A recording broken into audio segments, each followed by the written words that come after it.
Viral হওয়া CCTV ফুটেজে দেখা যায় শুরু থেকে শেষ পর্যন্ত 25 জনকে শনাক্ত করেছেন এডিটর।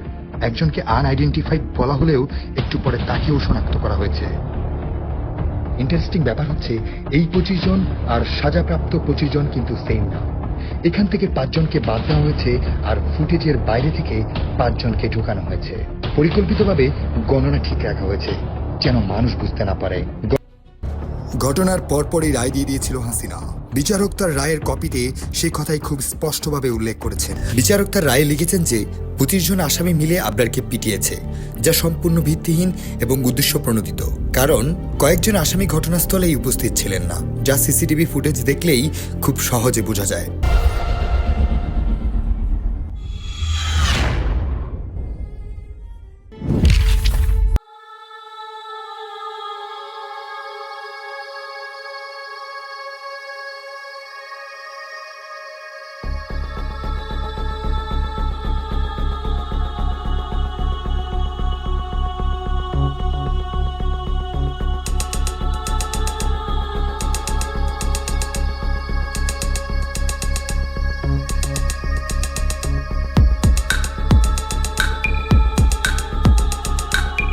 ঘটনার পর সন্দেহজনক 19 জনের নামে করা হয় মামলা।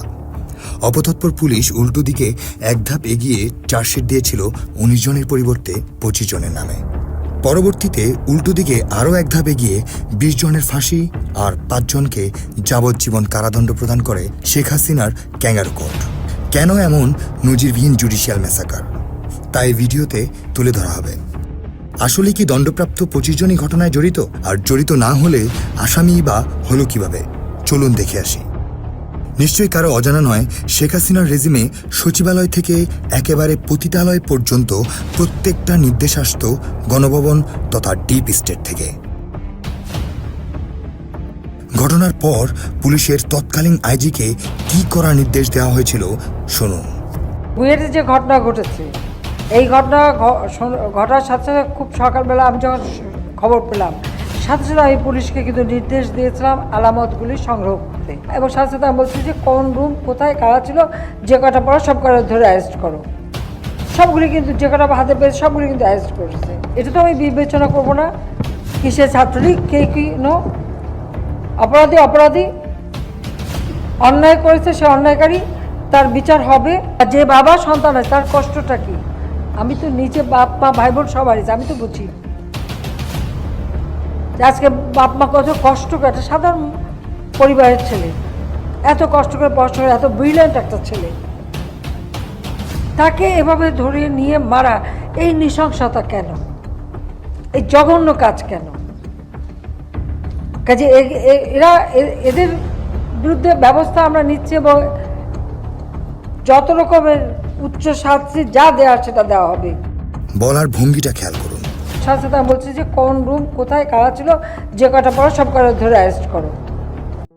হাসিনার নির্দেশ মতো শুরু হয়ে গেল এলো পাথারি ধরপাকড়। কোনো প্রকার যাচাই বাছাই না করেই তড়িঘড়ি করে আটক করা হলো 10 জনকে।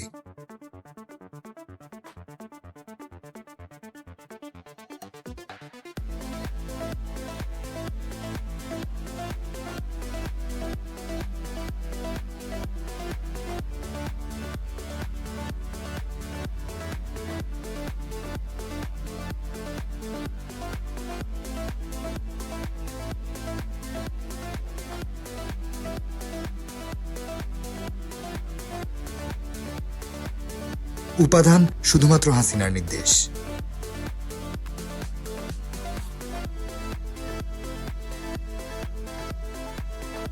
সিসিটিভি ফুটেজ দেখে সন্ধ্যার পর চকবাজার থানায় 19 জনের নামে মামলা করা হলে দেখা যায় দুপুর পর্যন্ত আটককৃত 10 জনের মধ্যে একজনের নাম নেই সেখানে।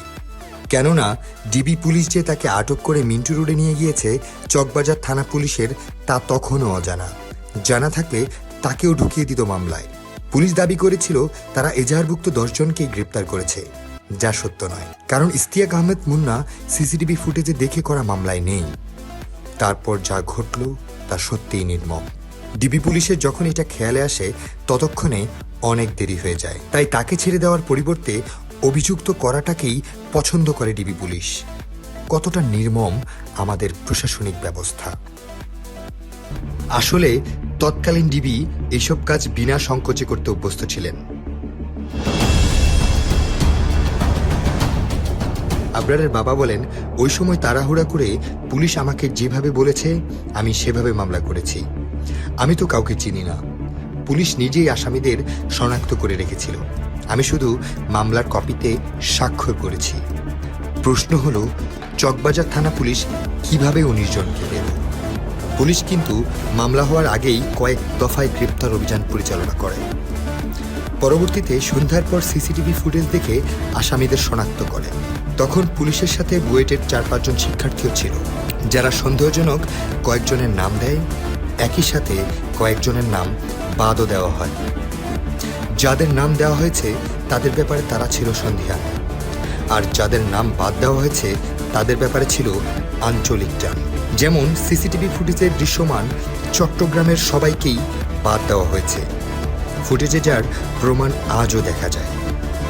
তদন্তের দায়িত্ব দেওয়া হয় ডিবি পুলিশকে। হাসিনার কড়া নির্দেশে ডিবি পুলিশ ছিল অপতৎপর। তারা সন্দেহজনক সবাইকে জড়িত ধরেই এগোতে থাকে। শুধু তাই নয়, ঘটনাকে নাটকীয় করে তুলতে আসামি বাড়ানোর দিকে মনোযোগ দেয়। আটককৃত নিরপরাধীদের ব্যাপারে ভাবার সময় কিংবা দায় কোনোটাই তাদের ছিল না। দ্রুত চার্জশিট প্রস্তুত করাটাই ছিল তাদের একমাত্র লক্ষ্য। তবে নিরপরাধ কয়েকজন যে আটক হয়েছে তা হলের অনেকেই জানত। তবু তারা নীরব থাকে মূলত 3টি কারণে।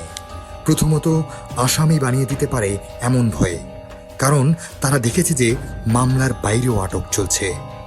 কেউ ফিরছে কেবল সাক্ষী হলে, নয়তো আসামি বানিয়ে রিমান্ডে নেওয়া হচ্ছে। দ্বিতীয়ত, নিরপরাধের ব্যাপারে কিছু বলতে গেলে সেই সুযোগে প্রকৃত অপরাধীকেও ছেড়ে দিতে পারে এমন আশঙ্কায়। তৃতীয়ত, জনরোষানলে পড়ে যাওয়ার সম্ভাবনা তো আছেই। তাই তারা নিরপরাধের দায়িত্ব শেখ হাসিনার ডিবির উপরেই ছেড়ে দেয়। নিরপরাধরা তো এমনিতেই ছাড়া পেয়ে যাবে, হয়তো চার্জশিটেই বাদ পড়বে, এরকম নানা প্রত্যাশায় তারা নীরব থেকে যায়। এইদিকে বাদ দেওয়ার চিন্তা তো দূরের কথা, ডিবি উল্টো নাটক সাজাতে ব্যস্ত। এই সময় বিখ্যাত নাট্যকার লেলিন ছিলেন দায়িত্বে। তিনি তৎকালীন ডিবির এডিসি। ঢাকা বিশ্ববিদ্যালয়ে পড়ার সময় তিনি ছাত্রলীগের রাজনীতিতে সক্রিয় ছিলেন। তিনি ডিবি অফিসে প্রকৃত অপরাধীদের আফসোসের সাথে বলেন, একটা হাত বা একটা পা ভেঙে দিতি, তাহলে তো কিছুই হতো না। এরপর তিনি ঢালাওভাবে সবাইকে রিমান্ডের নামে মারতে থাকেন আর বলেন, দেখ কিভাবে পেটাতে হয়, এখন তোদের টানা 5 দিন পিটাবো, কিন্তু মরবি না। যাই হোক, ডিবি নাটক সাজাতেই ব্যস্ত। তারা ফেসবুক মেসেঞ্জার গ্রুপকে সিক্রেট মেসেঞ্জার গ্রুপ বলে নাটক করে। পরবর্তীতে দেখা যায় প্রত্যক্ষ সব সাক্ষীরাও এই মেসেঞ্জার গ্রুপেরই সদস্য। সম্প্রতি 6 সমন্বয়কের সাথে করা নাটক সবাই দেখেছেন। ঢাকা বিশ্ববিদ্যালয়ের 4th ইয়ার গ্র্যাজুয়েট সাহসী শিক্ষার্থীদেরকেই একজোট করে বাধ্য করে ফেলে জনগণের সামনে স্ক্রিপ্টেড স্টেটমেন্ট দিতে। দেশের জনগণ ডিবির এই নাটক মানেনি বলেই তারা ব্যর্থ হয়েছে। আবরার হত্যার তদন্তের সময় 37 দিন ব্যাপী চলে অনেক নাটক। তার মধ্যে সবচেয়ে বড় নাটক ছিল পরিকল্পনার নাটক। এই নাটক সাজাতে আবরারকে ডেকে আনতে পাঠানো 17 ব্যাচের ছাত্রসহ অনেককেই অভিযুক্ত করা অনেক সহজ হয়ে যায় ডিবির জন্য। বিক্ষুব্ধ জনগণকে এই নাটক খাওয়ানোও ছিল বেশ সহজ। মূলত এই হত্যাকাণ্ড ঘটনা পরিক্রমায় ঘটেছে। এর আগেও বিভিন্ন বিশ্ববিদ্যালয়ের হলগুলোতে বহু শিক্ষার্থীদের এভাবে মারধর করা হয়েছে। এইরকম বহু ভিকটিমকে আজও খোঁজ করলে পাওয়া যাবে। মারা যায়নি, কিন্তু মৃত্যুর কাছ থেকে কোনো রকমে বেঁচে ফিরেছেন এমন ছাত্রের সংখ্যাও নেহাত কম নয়। এইসব নির্যাতনের মদতদাতা ছিল বিশ্ববিদ্যালয় প্রশাসন, পুলিশ ও কেন্দ্রীয় নেতারা। কিন্তু তাদের নাম তো দূরের কথা, এমনকি ছাত্রলীগের নামও তদন্তের কথাও রাখা হয়নি। মূলত তা আড়াল করতেই সাজানো হয়েছিল পরিকল্পনার নাটক, যেন এটাকে অন্যান্য পরিকল্পিত হত্যাকাণ্ডের মতোই চালিয়ে দেওয়া যায়। কাজে এই আমরা মনে করি যে এরা কোনো ধর্ম কিংবা রাজনৈতিক পরিচয় এটি এখানে বিবেচ্য বিষয় ছিল না। এরা উচ্ছৃঙ্খল আচরণে অভ্যস্ত হয়ে গিয়েছিল এবং অছাত্র সুলভ কর্মকাণ্ডের সাথে তারা বেশ কিছুদিন ধরেই জড়িত ছিল। তার অংশ হিসেবে এই ঘটনাটি সংঘটিত হয়েছে। সাক্ষীদের জবানবন্দি এবং পোস্টমর্টেম রিপোর্ট দেখলেই যে কেউ ধরতে পারবে এই পরিকল্পনার নাটক। এই নাটক সাজিয়ে আটককৃতদের বিরুদ্ধে অভিযোগ আনার কাজটিও খুব সহজ হয়ে যায় ডিবির জন্য। এজাহারে 19 জন সহ মোট 25 জনের বিরুদ্ধে চার্জশিট দেয় ডিবি, যেখানে সরাসরি জড়িত বলা হয় 11 জনকে। বাকি 14 জনকে বলা হয় অন্যভাবে সম্পৃক্ত। কাউকে ছাড়া হয়নি হাসিনার নির্দেশে। অথচ কৌতূহলবশত যারা ঘটনাস্থলে গিয়েছিল তাদের বাদ দেওয়ার কথা বারবার বলে আসছিল ডিবি। চার্জশিট দিয়েছিল মাত্র 37 দিনে। আপত্তি তো দূরের কথা, উল্টো প্রশংসায় ভেসেছে শেখ হাসিনা এবং তার ডিবি পুলিশ। নিশ্ছিদ্র চার্জশিট নিশ্চিত করতে সহায়তা নেওয়া ছিল তৎকালীন অ্যাটর্নি জেনারেল মাহবুবে আলমের, যা দেশের ইতিহাসে বিরল। এই মাহবুবে আলম পলিটিক্যাল এজেন্ডা বাস্তবায়নে যে কতটা পটু তা কে না জানে। হাসিনার নির্দেশ মতো মামলা পাঠানো হলো দ্রুত বিচার ট্রাইব্যুনালে। এটা খুব ভালো করেই সবার জানা আছে, জাস্টিস হ্যারেডিজ, জাস্টিস ব্যারিড। আলোচিত মামলাসহ রাজনৈতিক প্রতিহিংসামূলক মামলাগুলো দ্রুত নিষ্পত্তির জন্যই মূলত বৈষম্যমূলকভাবে গঠন করা হয়েছে দ্রুত বিচার ট্রাইব্যুনাল। এর মধ্যে ঢাকার দ্রুত বিচার ট্রাইব্যুনাল 1 ছিল হাসিনার পিওর ক্যাঙ্গার কোর্ট। 21শে আগস্ট গ্রেনেড হামলার মামলাও পাঠানো হয়েছিল এই কোর্টে, যেখানে 49 জন আসামির সবাইকেই শাস্তি দেওয়া হয়েছিল। এই কোর্টকে নিঃসন্দেহে বলা যায় হাসিনার জল্লাদখানা। আবরার হত্যা মামলায় এই জল্লাদখানার বিচারক ছিলেন আবু জাফর মোহাম্মদ কামরুজ্জামান। তার কোনো সন্তান সন্ততি ছিল না, সে ছিল নিতান্তই জল্লাদ। ফাঁসির মঞ্চে জল্লাদকে আসামি দেখতে পারে না আসামির জমটুপি পরে থাকার কারণে। আর এই জল্লাদকে আসামি দেখতে পায়নি জল্লাদের করোনা প্রোটেকশনের কারণে। মামলা চলাকালীন সময়ে আদালতের নাটক ডিবির নাটককেও ছাড়িয়ে যায়। কাঠগড়ায় আসামিদের জায়গা হতো না বলে বানানো হলো নতুন খাঁচা। তাতেও সকলের জায়গা হতো কোনো রকমে গা ঘেঁষাঘেঁষি করে, যা ছিল সুস্পষ্ট মানবাধিকার লঙ্ঘন। রায়ের আগে লাগানো হয় নতুন দৃষ্টি আকর্ষক সাইনবোর্ড, যা আর কোনো কোর্টে নেই। হাউ এক্সাইটিং হি ওয়াজ। উল্টোপাল্টা বিচার করায় হাইকোর্টে ক্ষমাও চাইতে হয়েছে এই জল্লাদকে। ফেসবুকে তাপসের তোষামত করে নিয়মিত পোস্ট করতেন কামরুজ্জামান নামক এই জল্লাদ। এখানে যা মুগুর দেওয়া সেটাও জানি। একজন চিফ জাস্টিসকেও নামায় দিছিলাম। তার নববর্ষের পোস্টটি দেখুন। শেখ হাসিনা হত্যা চেষ্টা মামলার 14 জন আসামির সবাইকেই প্রকাশ্যে ফায়ারিং স্কোয়াডে মৃত্যুদণ্ড কার্যকরের আদেশ দেন এই জল্লাদ সাহেব। এই মামলাটিতেও অনেক নাটক হয়েছিল। যাই হোক, আবরার হত্যা মামলার ট্রায়াল শুরু হয়। আসলে ক্যাঙ্গারু কোর্টে ট্রায়াল হয় নামে মাত্র, তবুও আসামিদের সেখানে জেরা যুক্তিতর্ক উপস্থাপন করতে হয়। এই জল্লাদ নিরপরাধ আসামিদের জোরালো জেরা যুক্তি উপস্থাপনে বাধা দিতেন, স্টেনোগ্রাফারকে লিখতে বারণ করতেন। সাক্ষ্য গ্রহণে অনিয়মের ফলে এক সময় অতিষ্ঠ হয়ে নিরুপায় আসামিরা শরণাপন্ন হয় হাইকোর্টের। বৃহস্পতিবার ঢাকার দ্রুত বিচার ট্রাইব্যুনাল 1-এর বিচারক আবু জাফর মোহাম্মদ কামরুজ্জামানের প্রতি অনাস্থা প্রদান করেন আসামি পক্ষের আইনজীবীরা। অনাস্থা আবেদনে উল্লেখ করা হয়, বুয়েট শিক্ষার্থী আবরার ফাহাদ হত্যা মামলায় বেআইনিভাবে মামলার সাক্ষীদের পুনরায় আদালতে ডেকে জবানবন্দি নেওয়া হয়েছে। ঠিক এই সময় জল্লাদ ফেসবুকে পোস্ট করে বিক্ষুব্ধ জনগণের আবেগকে কাজে লাগানোর চেষ্টা করেন। পরবর্তীতে আজ্ঞাবহ হাইকোর্ট আদালত পরিবর্তনের আবেদন উত্থাপিত হয়নি মর্মে খারিজ করে দেন। ফলে ক্ষুব্ধ জল্লাদের সামনে আসামিরা হয়ে পড়ে আরও নিরুপায়। হাসিনার নির্দেশে মামলা দ্রুত নিষ্পত্তির জন্য মোশাররফ হোসেন কাজলকে নিয়োগ দেন আইনমন্ত্রী আনিসুল হক। এই কাজল ছিলেন পিলখানা বিডিআর বিদ্রোহ মামলার পিপি, ছিলেন দুদকের পিপি। তার কাজ ছিল পলিটিক্যাল এজেন্ডা বাস্তবায়ন করা। তার সঙ্গে তৎকালীন আইনমন্ত্রীর সখ্যতা ছিল অনেক। তিনি বিচারকদের সাথে নিয়মিতই ধমকের সুরে কথা বলতেন। বুয়েটের পক্ষ থেকে নিয়োগ করা হয়েছিল এহসানুল হক সমাজিকে। এদিকে বুয়েট প্রশাসন আবরার হত্যাকাণ্ড থেকে নিজেদের বাঁচাতে সর্বদা ছিল সজাগ ও সতর্ক।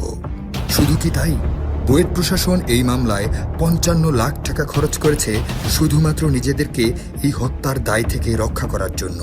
যাই হোক, শুধুমাত্র বুয়েট প্রশাসনের যাবতীয় অসাধু কর্মকাণ্ডের চিত্র তুলে ধরেই শীঘ্রই আলাদা করে একটি ভিডিও তৈরি করা হবে।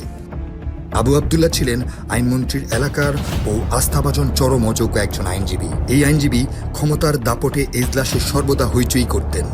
সাক্ষীদের জেরা করার সময় উত্তর বলে দিতেন। তিনি 21শে আগস্ট গ্রেনেড হামলা মামলার পিপি ছিলেন, পিলখানা বিডিআর বিদ্রোহ মামলারও পিপি ছিলেন। আর্গুমেন্টের সময় এদের প্রত্যেকের অন্যতম মুখস্থ যুক্তি ছিল হাসিনার সর্বোচ্চ শাস্তি দেওয়ার প্রতিশ্রুতি।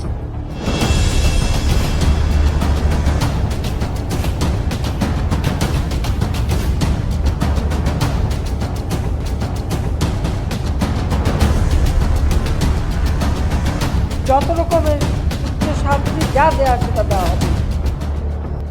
ঘটনার পরপরই রায় দিয়ে দিয়েছিল হাসিনা। বিচারক তার রায়ের কপিতে সে কথাই খুব স্পষ্টভাবে উল্লেখ করেছেন। ঘটনার পর গণভবনে আবরারের পরিবারকে ডেকেও সর্বোচ্চ শাস্তির প্রতিশ্রুতি দেওয়া হয়েছিল। তাই বলে অপরাধী নিরপরাধ বাছাই না করেই। দ্বিতীয়ত, বিচারক নিরপেক্ষ ছিলেন না। বোঝা যাচ্ছিল তার রায় রেডি, দ্রুত রায় দিয়ে ঠান্ডা করতে হবে দেশের জনগণকে। তার অস্বাভাবিক আচরণ দেখে অনাস্থা জানিয়ে হাইকোর্টের শরণাপন্ন হয়েছিল আসামিরা, কিন্তু হাসিনার হাইকোর্ট আবেদন খারিজ করে জল্লাদের কাছেই ফেরত পাঠান। সেই ক্ষোভের বহিঃপ্রকাশ রায়ের মাঝেই লক্ষ্য করা যায়। তৃতীয়ত, এটি ছিল নিতান্তই একটি মিডিয়া ট্রায়াল।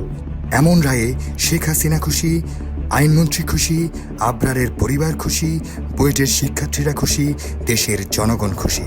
শেখ হাসিনা ন্যায় বিচার করেছে। শেখ হাসিনাকে ধন্যবাদ।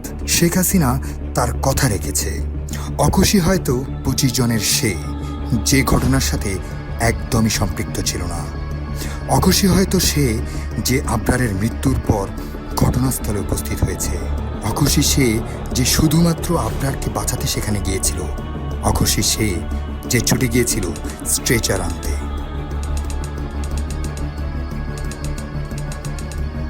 অবাক হচ্ছেন? 25 জনের মধ্যে এমন লোক থাকা সম্ভব নয়। এর আগে এভাবে কাউকে ফাঁসি দেয়নি হাসিনা। রত্নগর্ভা আবরারের মা চেয়েছিলেন অপরাধের ধরন অনুযায়ী বিচার। পরে দেখা গেল মায়ের চেয়েও বেশি দরদ স্বজনহারা হাসিনার। আসলে নিরপরাধ কাউকে ফাঁসি দিলে হাসিনার কিছু যায় না, বরং আসে। এরা তো ডিসপোজেবল, এরা তো হেলমেট পরে মাঠে নামে না, এরা তো শাহবাগেও কাজে আসে না। এরা তো শুধুই নাম্বার। 5টার জায়গায় 10টা ফাঁসি দিলেও পাবলিক খুশি থাকবে। 10টার জায়গায় 20টা ফাঁসি দিলে তো কথাই নেই, মানুষের মুখ বন্ধ করা যাবে। আবরারের ফ্যামিলি কোনোভাবেই আপত্তি করতে পারবে না। তাহলে পাবলিকেরও আপত্তি করার কোনো সুযোগ থাকবে না, বরং পাবলিককে বলা যাবে দেশে আইনের শাসন আছে। আমার মনে হয় যে এই রায়ের মাধ্যমে আমরা এটা প্রমাণ করতে পেরেছি যে আমাদের দেশে আইনের শাসন আছে। আসলে কি হাসিনা আইনের শাসন প্রতিষ্ঠা করেছিল? অন্যায়ভাবে কি কাউকে ফাঁসি দেয়নি হাসিনা?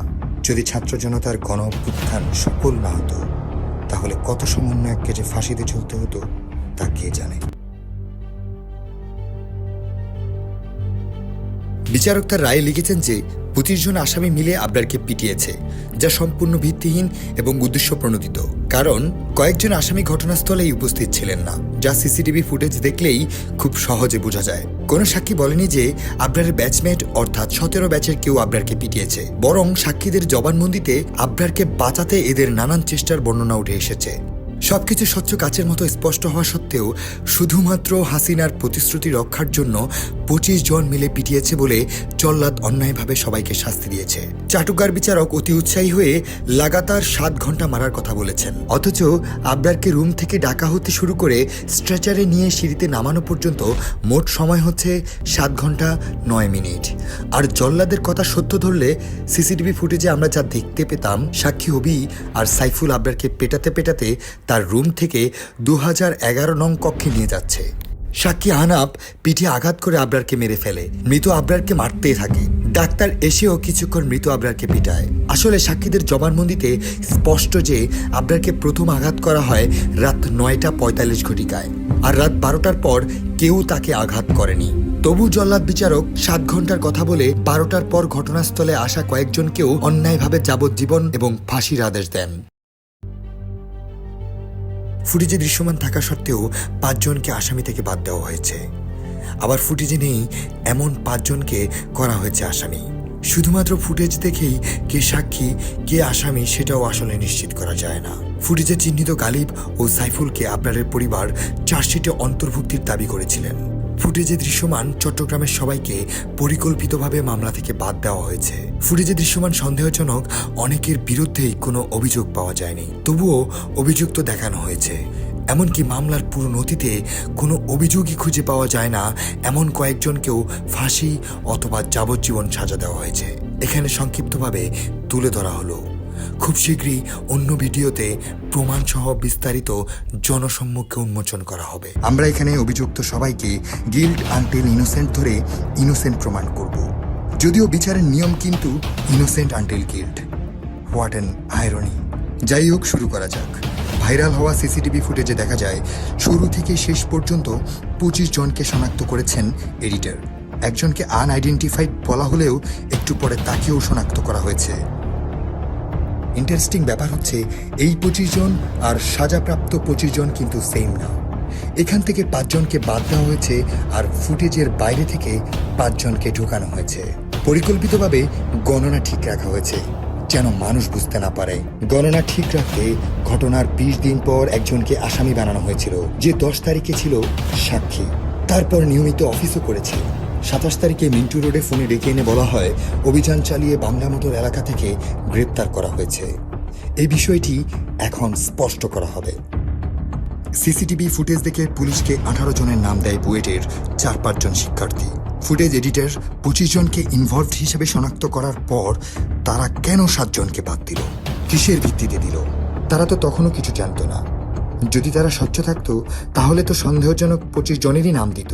আর যদি তদন্ত করে বাদ দিয়ে থাকে তাহলে ডিবি কিভাবে বাদ দেওয়া 7 জনের মধ্যেই হত্যাকাণ্ডের মূল হোতাকে পেল? আসলে তারা তাদের ব্যক্তিগত সম্পর্কের ভিত্তিতে নাম দিয়েছিল।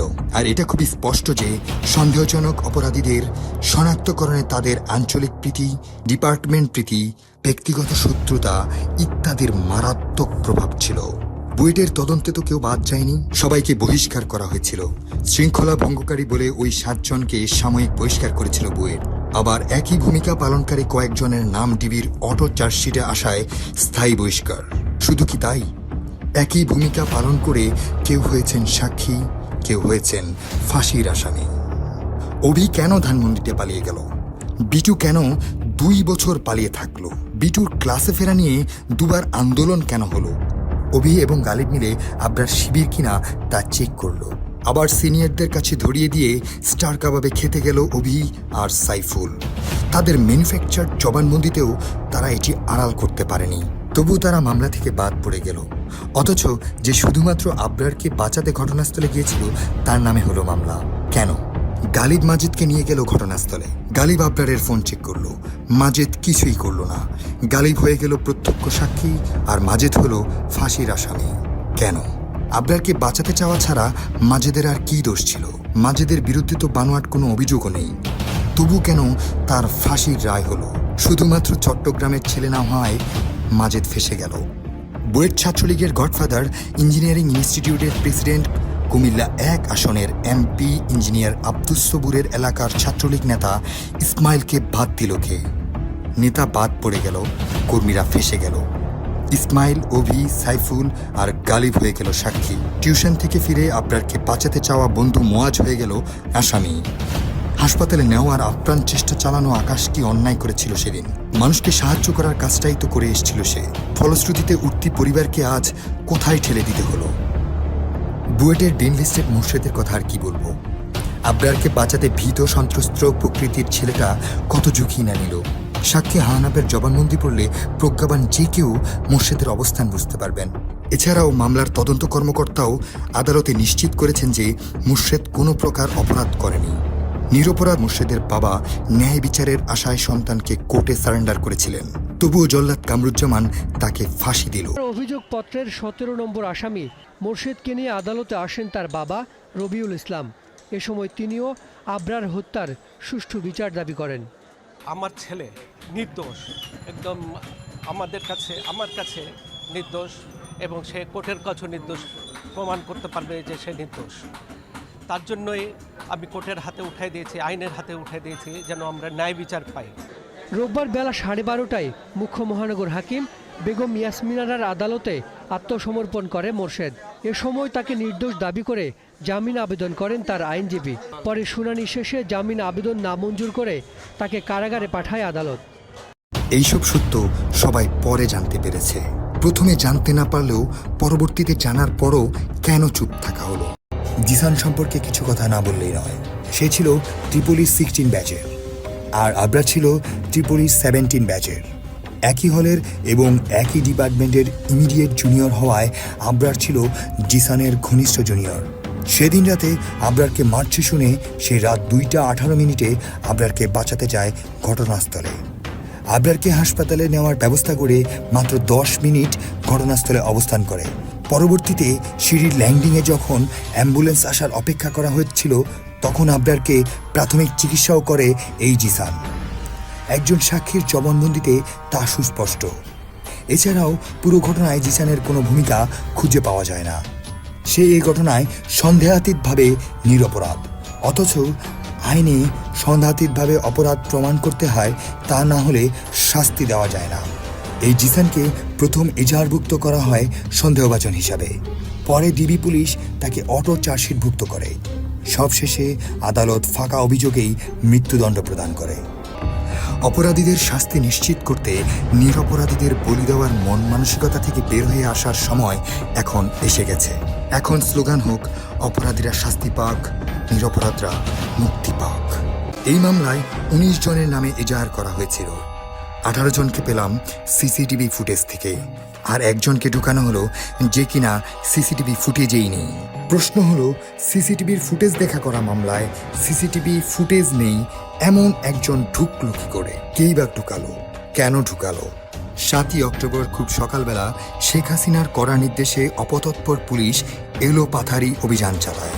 এলোপাথারি এই অভিযানে সকাল 8টায় তাকে আটক করে চকবাজার থানায় নিয়ে যাওয়া হয়। পরবর্তীতে সন্ধ্যার পর দায়ের করা এজাহারে পুলিশ তার নাম ঢুকিয়ে দেয়। এই কাজে পুলিশ কতটুকু দক্ষ আর পটু নিশ্চয়ই কারো অজানা নয়।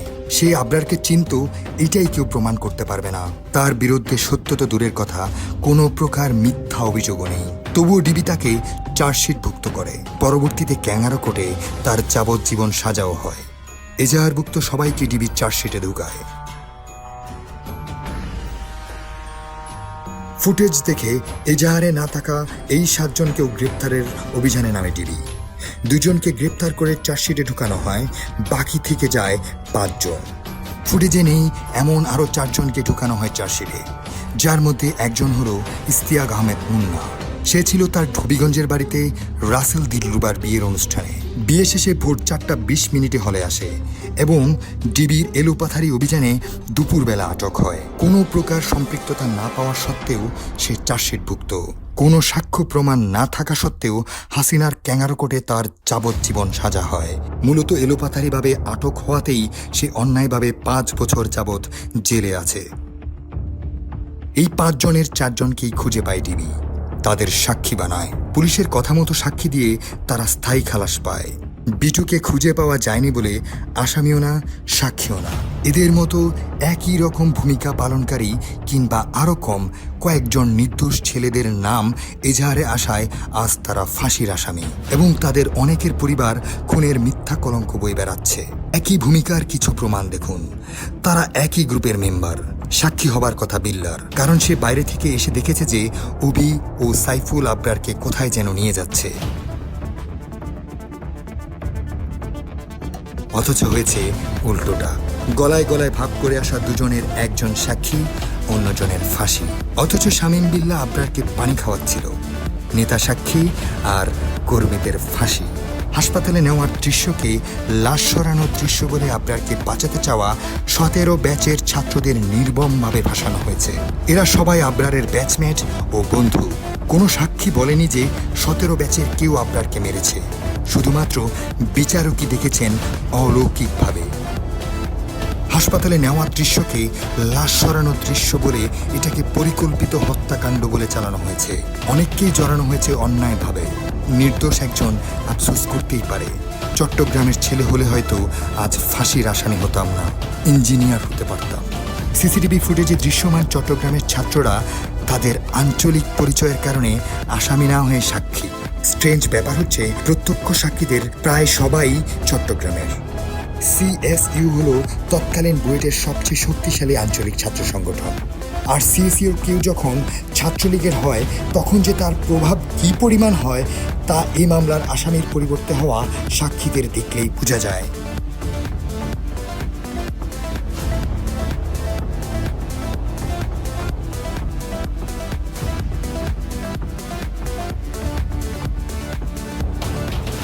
সিসিটিভি ফুটেজে আইডেন্টিফাইড 25 জনের মধ্যে 20 জন চার্জশিটভুক্ত, 4 জন সাক্ষী আর বাকি 1 জন হলো বিটু।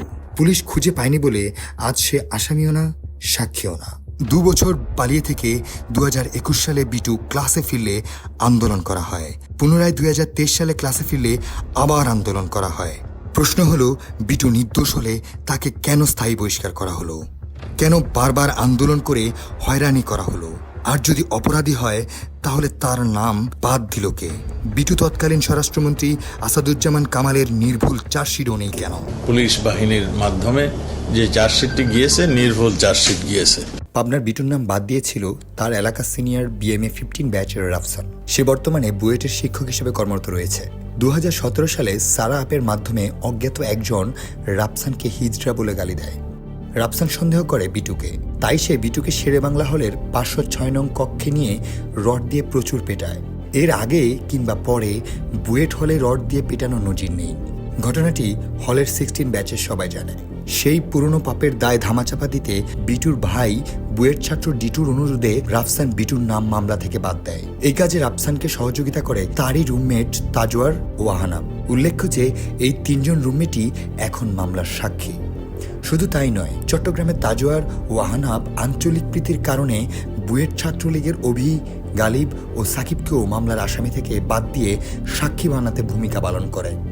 আশ্চর্যজনক হলেও সত্যি যে এদের প্রত্যেকের বাড়ি চট্টগ্রামের বোয়ালখালী থানায়। আসলে সুষ্ঠুভাবে তদন্ত করলে দেখা যাবে 25 জনের মধ্যে অনেকেই নির্দোষ।